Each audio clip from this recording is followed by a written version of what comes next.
Mga kapuso, 35 araw na lang, Pasko na. At naglalaki ang mga Christmas tree, parol at Belen ang tampok sa iba't ibang Christmas pasyalan sa bansa. Sa Pasig, pinailawan na isang higanteng estatwa. Ating saksihan.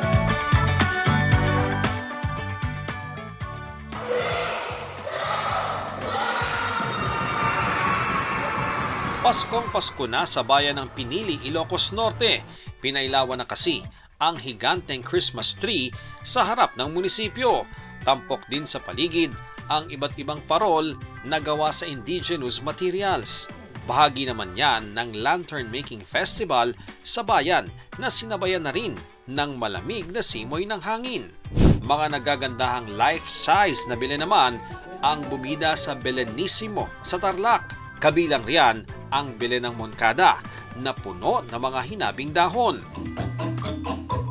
Dagdag sigla pa sa Belenisimo ang mga ipinagmamalaking Filipino cultural dances at tradisyon. Gayon din ang mga pagkaing Pinoy na ipinatikim sa mga bisita.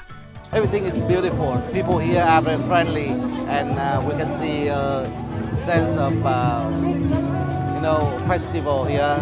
Sa huling linggo ng Nobyembre, isasagawa ang final judging para sa 62 entries sa Belenisimo 2024. Under the sea naman ang peg ng dambuhalang Christmas tree sa isang hotel sa Malvar, Batangas.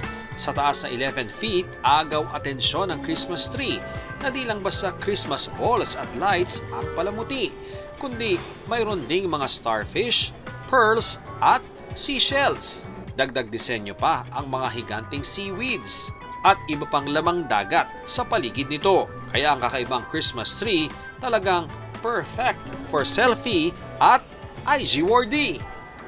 Pinailawan na rin ng isang higanteng estatwa na pasyalan sa Pasig. Binalot ng makukulay na ilaw ang 60-meter na The Victor na isa sa pinakamataas na public art installation sa buong mundo.